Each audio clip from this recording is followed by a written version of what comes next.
Well, welcome everybody to another Catalyst Women's After Town Hall breakout session. Here we empower diversity through relationship, research, education, and mentorship.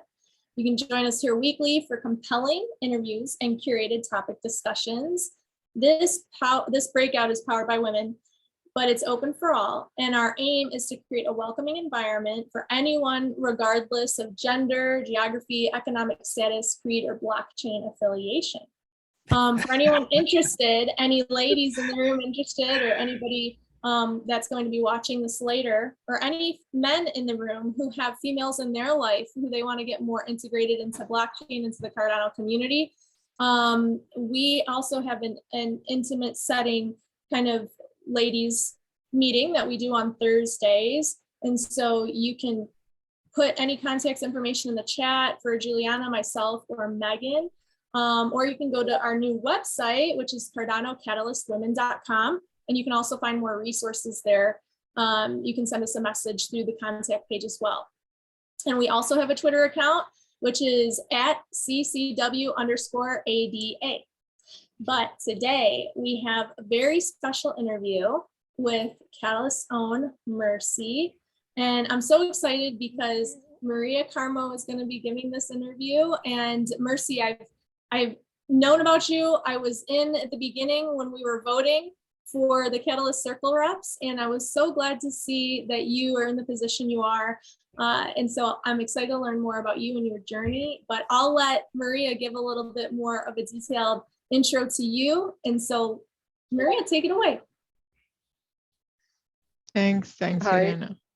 Hi everyone, I'm a Cardano entrepreneur, a CPO, a YouTuber, and a content creator. And it's a pleasure to be here. And thank you everyone for being here. I'm a bit nervous, but I'll try my best. So Mercy, here goes my soft questions to you with all my kindness and admiration. Tell us the story of who you are and what brought you to Catalyst. Okay, yeah, so as you all know, hopefully, my name is Mercy. I was born in Ghana, in West Africa. So I grew up there, went to university, did renewable natural resource management. And then when I finished, I worked with an NGO. So, it was very freeing. It was an international sort of local NGO. So it was a partnership. And what we were doing was conservation. So basically, how do people take good care of their resources, natural resources, the water bodies, trees, wildlife, etc. Made a lot of relationships there. One thing that I realized, being part of that was just a passion, when a few people that are passionate about something, get together, what they're able to achieve. So that was always something that stayed with me. Worked there for about 7 years and then actually left to the UK. I went into healthcare at that point. Stayed in the UK for 9, almost 10 years. And then, still in healthcare, moved to Canada. And, just worked, had 3 kids and sort of was just doing life, in 2017, well, it was actually in 2015, I was sort of hearing about this funny internet money. And I was like, Bitcoin. So I, hearing about it, learning about it, I was getting quite interested. And I decided that, maybe I should find out what this thing is. I had a little bit of money at that time. I wanted to buy some. But, went to the site and it was like, show your passport, show your face and do that, take a picture. And I'm like, nah, I don't want to do that. So 2015 didn't do anything. And then I heard about Bitcoin again, but that was in 2017, around late 2017.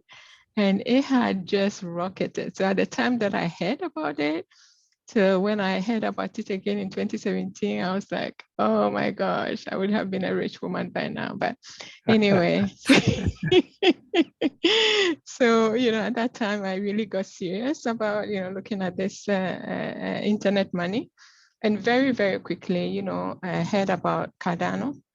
And in January of 2018, I actually listened to Charles. He gave a lecture at the London School of Economics, I believe. And the way that Charles just laid out the whole story, the way that he talked about, in fact, he talked about tokenization of resources, and having done natural resources, back in Ghana, the whole thing, the way that he laid it out, it just, it just fitted so much. So that was when I sort of went all in into Cardano, learning everything that I could, listening to a lot of his AMAs as well. And, sort of reading the Cardano Foundation, everything that I could sort of learn. And then I'll fast forward sort of into 2020, around 2019, and Melgo actually did some kind of, it was like it was supposed to be an accelerator program. And I actually put together stuff, I just looked at my life, put together a story, and then presented it that, this is something that I could do, sort of, bringing Cardano into Africa. But at that time, Melgo was actually looking at just a product, dApps, like we all love dApps, don't we? So it really didn't go anywhere, but at least it had helped me to capture the story of what could be done. And so when in 2020, I heard about Catalyst, it was a no-brainer. I jumped in there, I met Maria, she was just amazing, great people in the first cohort, and the rest is history. That's great. Yes, I forgot to say that we met in Fordwoo, and we were only 56 people engaging in helping to build the tools that you have today, to the catalyst you have today, like in Fund 9. It's just amazing. Thank you very much, Merci. So the second question is, what have been some of the most rewarding and challenging things about growing Wada? So Wada, for those of us that really aren't aware too much about Wada, so Wada initially, when we put it together was sort of West Africa Decentralized Alliance. But as time went on, we're getting interest from all over Africa. So we just changed it to, we rebranded and then just called it Wada. So just Wada. So in terms of the rewards, I would say it's just, putting some idea out there, getting people to identify with that idea and the energy that comes with that. And, just seeing other people contribute to that idea, making it way better than, you could have imagined or anyone could have imagined. So that has been actually a very rewarding. A lot of, sort of work that has been seen so far with Wada, those around know. It's definitely not myself alone or a few people, but it's just how those that have come in have actually just taken portions of it and just made it their own and just run with it. So in that sense, it has been very, very rewarding. When it comes to the challenges, I think that most of it is just, being part of Catalyst and sort of, this is a new technology. This is a new ecosystem that we're all trying to figure out. So sometimes even sort of trying to tell the story or even, trying to organize in a way that is meaningful has always been a challenge. And when I talk about organizing, I think the main thing actually is having the resources that is needed to organize. So I think that especially, from Fund 1, WADA never got funding till I think Fund 4. So, a lot of that was, very challenging for us. But, at some point we did get funding, we did get a lot of community support, and here we are. So yeah, I would just say that the challenge is mostly having some kind of consistency in terms of what we want to do.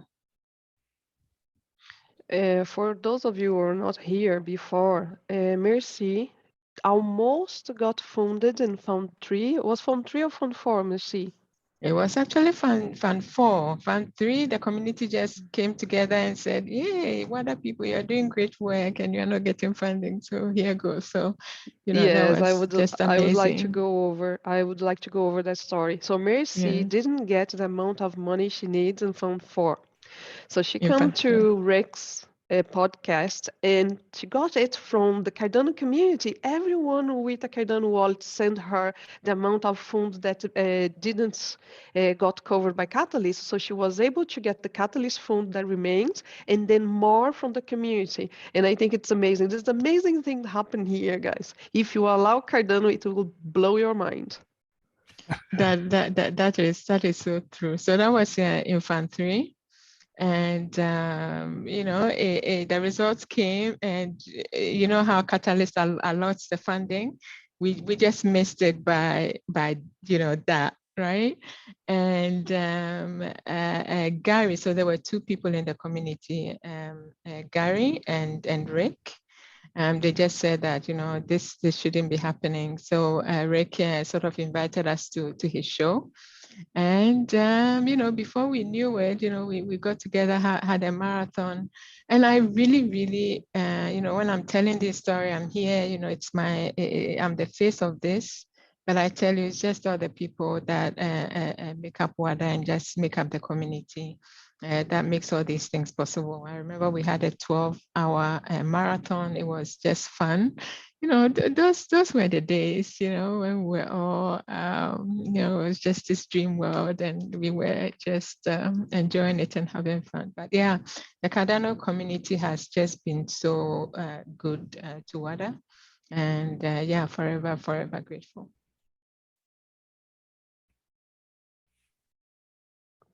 Thank you. So what work within the Catalyst ecosystem has been the most rewarding for you or the most difficult?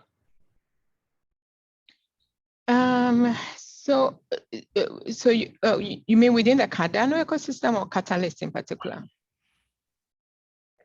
Could be Catalyst because sometimes we get funded, sometimes we didn't, and we have to keep going forward with the proposals and our real life challenges.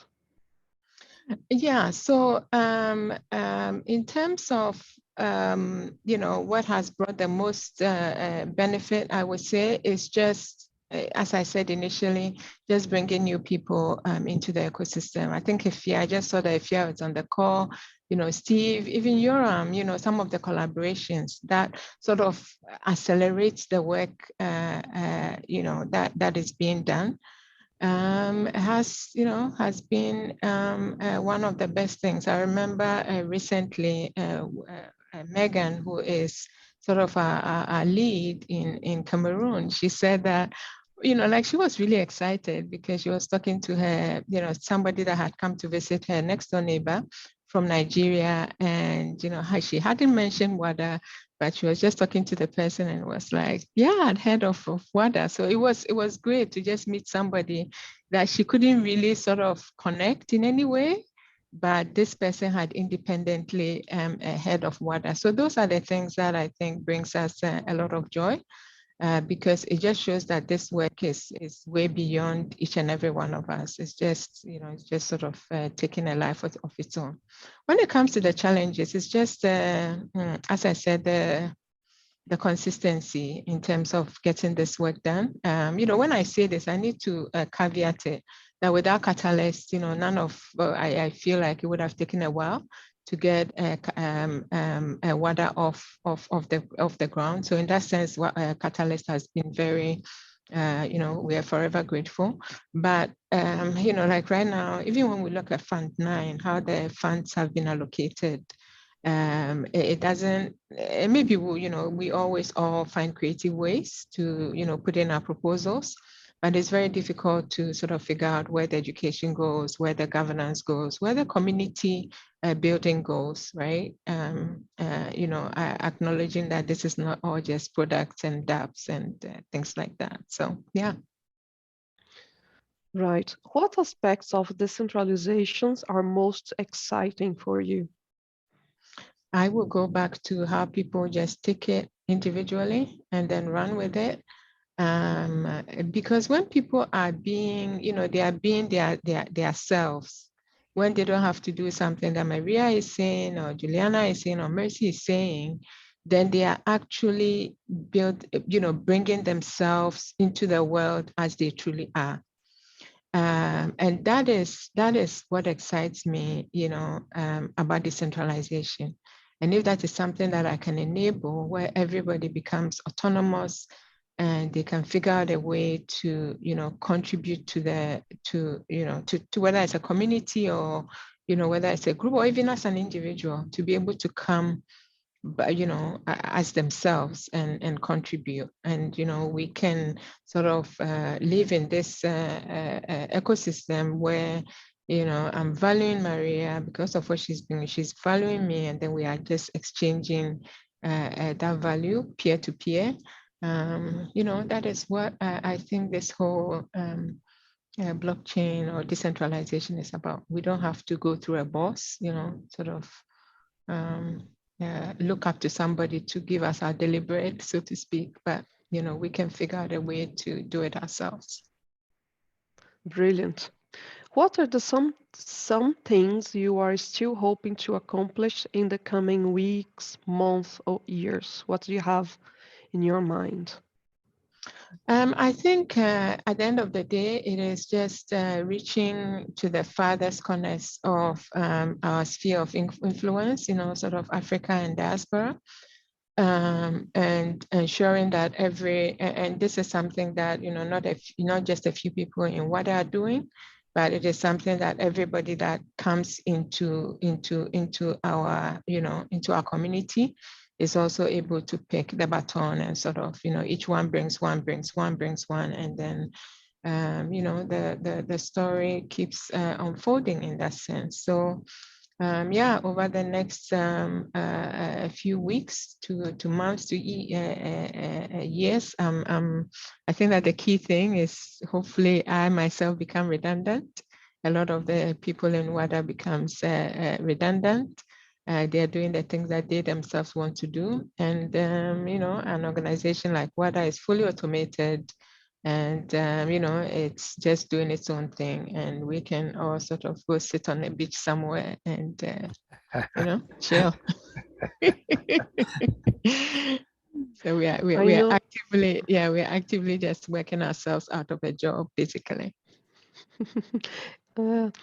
So what is the most valuable lesson for you after all these phones, after all these delivering projects, everything else, life? What would you share for us, a lesson for us that are here to learn from you? I think that we all learn from one another. And for me, the lessons that I have learned these past many months has just been the value of people. It's all about people. It's people, people, people. If we get a group of people, today myself and Yoram were actually on a call, and the gentleman on the call, he said something, and that's what I've always identified with. You don't draw people to you based on the skills that they have. You just draw people to you based on, their, what they bring as a person, because people can always learn skills, but it's very difficult to people to learn attitude. So for me, it's just being focused on people, get together with the people that are doing good things. And, the energy aligns, and the plans are formed and implemented because people are passionate, and they are bringing their best selves. So for me, I think that is the beginning and sort of the end of really the key that I've learned. It's just people being good to one another, and people bringing their best selves, I would say. Okay. So what is your favorite way to relax, unwind, and take care of yourself? Walking and biking, basically. And sometimes, like in Catalyst, you just lie down. Sometimes sleep is good too.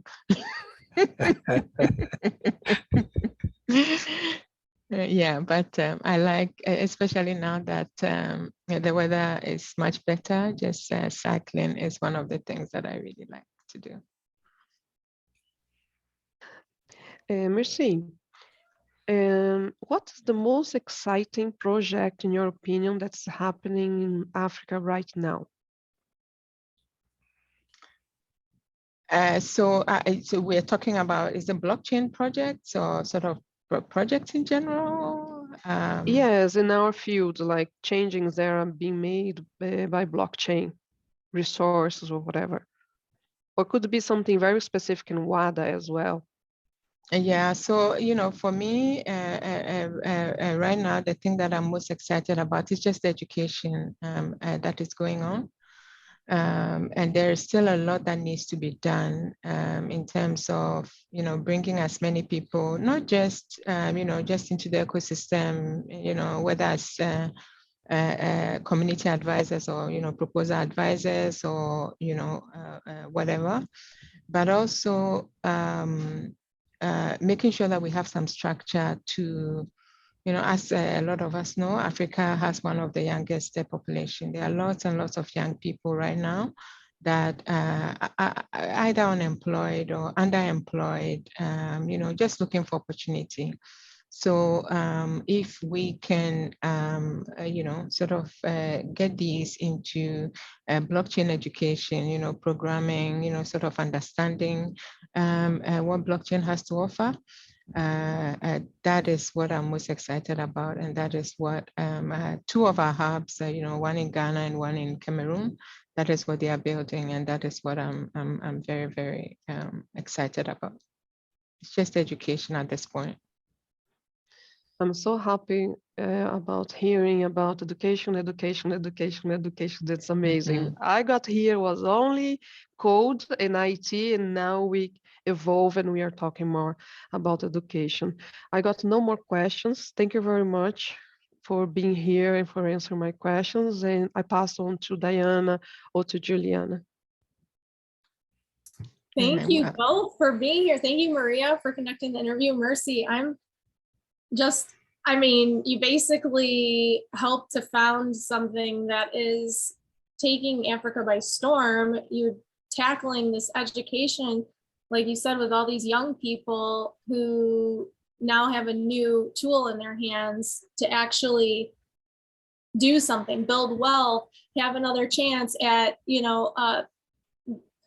going after dreams that maybe they didn't even think were possible before. So I want to commend you in that. And also, so just so that, I know that everyone on here knows, but for anyone listening in the future on the replay, you are the funded proposal Catalyst Circle representative right now. And you've had a number of funded proposals like Maria was talking about, but one of the things that I want to know is, how many people have gone through, like, I know that there's different hubs, you're in 8 different countries with Wada right now. How many people are inside of the Wada ecosystem, and what has been the most exciting project that has come out of Wada? Okay, so I think that at this point, I'll just give a shout out to some of the people on the ground. So I see that Emilia is on the call. Ifya is on the call. I think, Steve is one of our advisors. And so when it comes to, Dana, what's the first part? I remember the second part of your question, but the first part? Yeah, the first part is, how many people are inside of the Wada ecosystem between all of the countries? Like, do you know how many people are participating with you on a global scale? So let's look at Ghana. I would say in excess of 2,000 people that we've reached. And then when we look at some of the other West African countries, so I'm just sort of I would say ballpoint, those that we've reached, maybe about 5,000.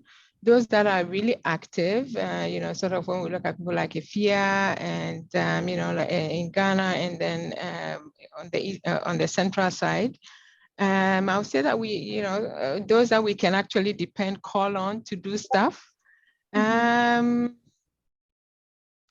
Maybe about 500, I would say. And then those that are, you know, sort of, I don't want to say the core, but maybe that's the word that I should use, you know, sort of the core group, about 15 to 20, I'll say. Yeah, it's very difficult to, you know, put numbers to some of these, you know, in terms of what people are doing. Recently, well, I think it was yesterday, somebody was saying that one of the people that we've reached out, and I didn't even know, and this is rather a bit remote part of Ghana, had become a CA and had got some CA rewards, and you know, actually wanted to sort of, you know, sell his ADA for a fiat. And, you know, like, these are things that I can never know, right? You know, some of the people that are far-flung. But yeah, I think that is some of the numbers that I can throw out right now. That's amazing, you know, especially because we talk about Fund 1, Fund 2, Fund 3, Fund 4. And when you look at how many funds happen in a year, that's, I mean, I wasn't around back then, but that was only just a few years ago. And so within a few years, you're thousands of people who are active, that I can't even get that many people to be active on my Twitter account. Do you know what I mean? And for them to be like engaging and wanting to participate at a level that this is amazing. Yeah, I think I'll clarify that a little bit, Okay. in the sense that, you know, these are people that we know are able and willing to engage. And I think that it comes back to the education thing that we are talking about, because it takes another level to actually start engaging these people. And sometimes when we also lose funding in between, say, what do you call it, in between funding cycles, sometimes things, you know, drop back a little bit. So yeah, yeah, I think that that's all I'll say for now. So, you know, people are hungry, they're looking for opportunity. So I think that if we can put something together and sort of, you know, reach out, then that actually helps quite a bit. Oh, that's awesome. Cool. Does anybody have any other questions for Mercy? I wanted to ask Maria a question, but I don't know if she got rugged or something, but anybody have any additional questions for Mercy? I have to Mercy. Hi. Hi. So it's something great that you're doing right now with, you know, everything. But I just have one question, and I want to know if there is any hesitation with women participation in these, you know, even though these educations are pretty much free, and you know, you're empowering them to be part of the ecosystem and all those things. Is there any hesitation from the women gender, like basically getting, you know, even breaking their shells and, you know, being a little more open and being participative on all these things? Do you face any such issues? So there's a statistic that I saw that I think I need to really, you know, try and source it. But when it comes to the largest proportion of women entrepreneurs, I hear that they're actually found in West Africa. So when it comes to sort of the African context, is the women see themselves as sort of the holders of the community. So we haven't actually had a lot of problems bringing in women. I hope that I wasn't the only one. I wish I wasn't the only one talking, because we have a Fia here and she will speak to some of the things that I'm saying. You know, most of our country leads, you know, tend to be women, and then we have the men sort of in the background, you know, supporting us and doing a lot of the techie stuff. So yeah, I think that at this point it is just because the men tend to be more education the education tends to be more available to men. So that is something that we actually have to, a bridge that we have to, cross in terms of formal education and how to onboard the women. But when it comes to, sort of actually putting themselves out there, they have the drive, and they will push until they have they get the door open. I don't know if anybody wants to add to that, Ifya or Emilia.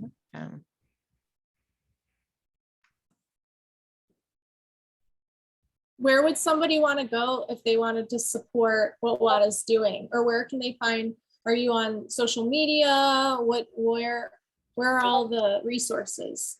So we have a website, and we're on Twitter. I can put our website. So that is, so it's wada.org. And then so I'm just trying to do this. On Twitter, we are at Wada _. Yeah. So Awesome. yeah, thanks everyone. Oh, Amelia has her hand up. Okay. I'm Emilia. Hi, everybody. And Mercy has been so instrumental in the spread Cardano blockchain in Ghana. And it's through her that I got to know Cardano. I don't know anything about it, but because she brought it to Ghana, and together with Ifya, I got to know it, and more people are getting to know it, and it's very exciting.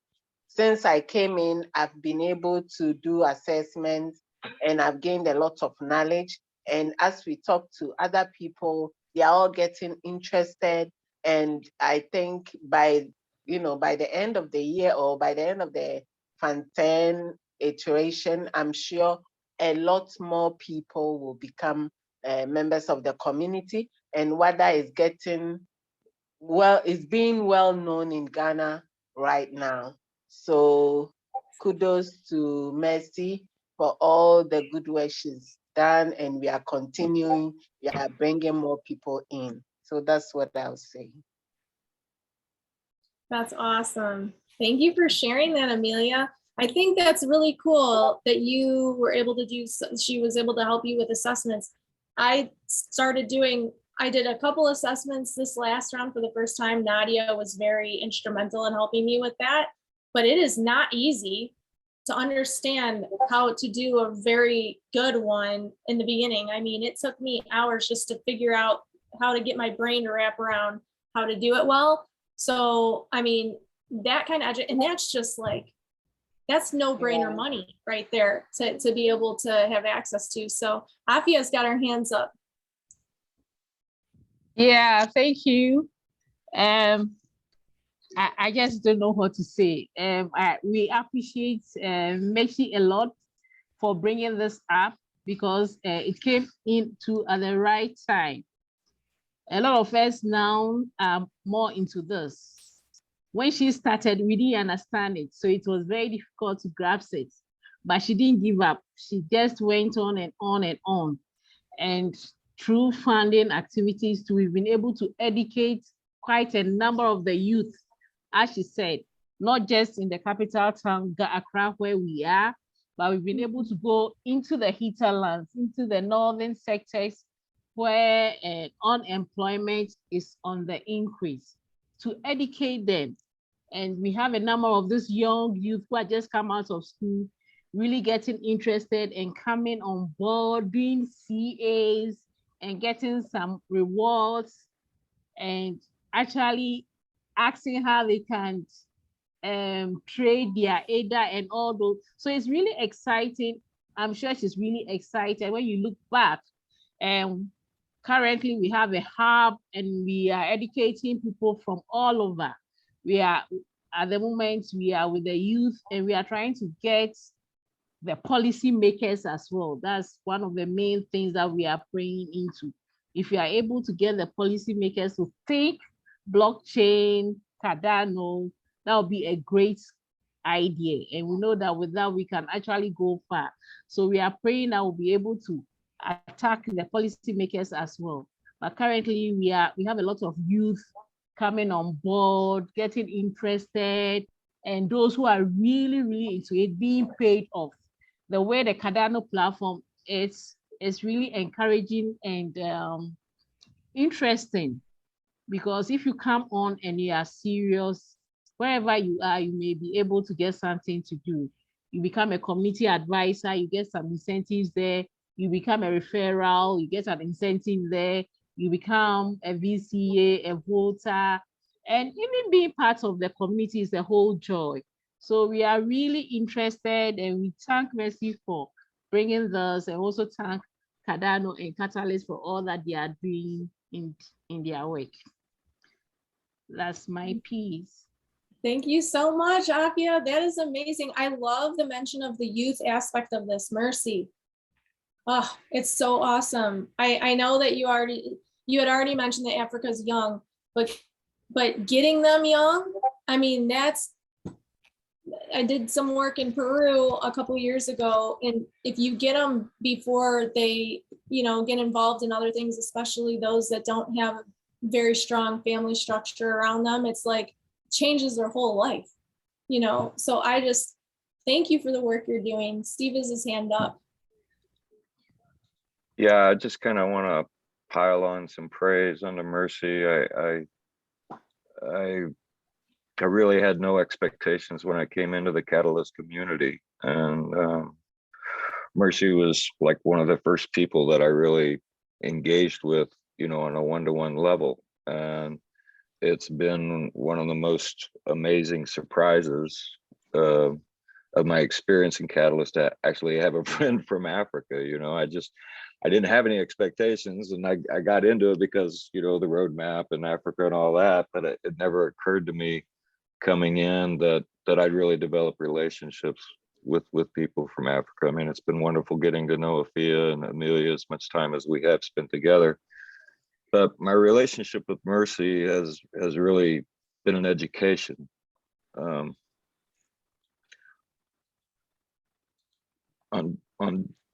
On different levels, and I really I really cherish that. I think that we are necessarily focused on the technology and these tools and dApps that are coming. They're gonna make things better for people. I really believe that, but at the end of the day, they're just tools, and, it's one thing to have a hammer, but it's another thing to know how to hand the hammer over to somebody else so that they can do it too. And,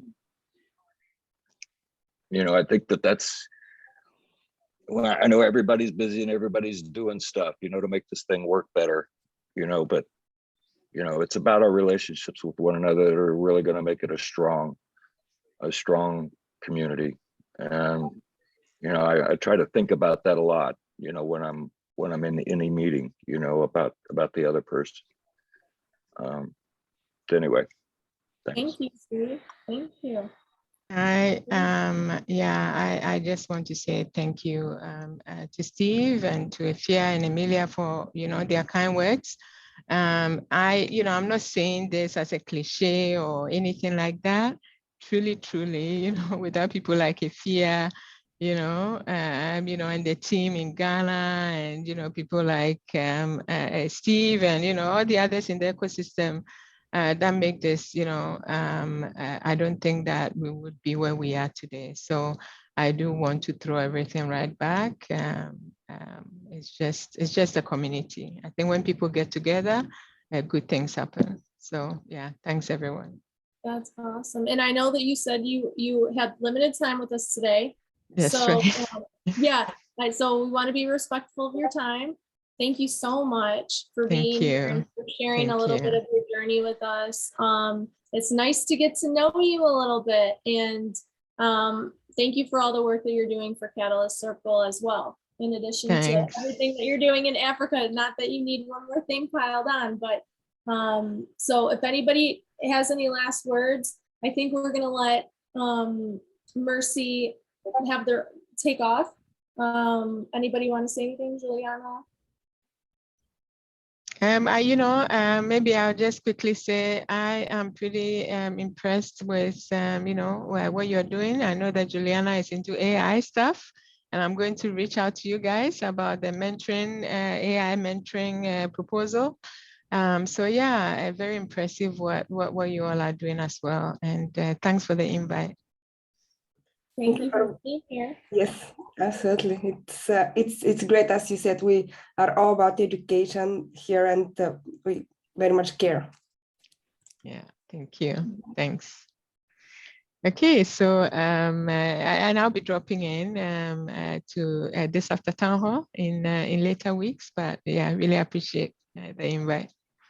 Thank you so much for sharing. Thank you. All right, guys. Anybody have any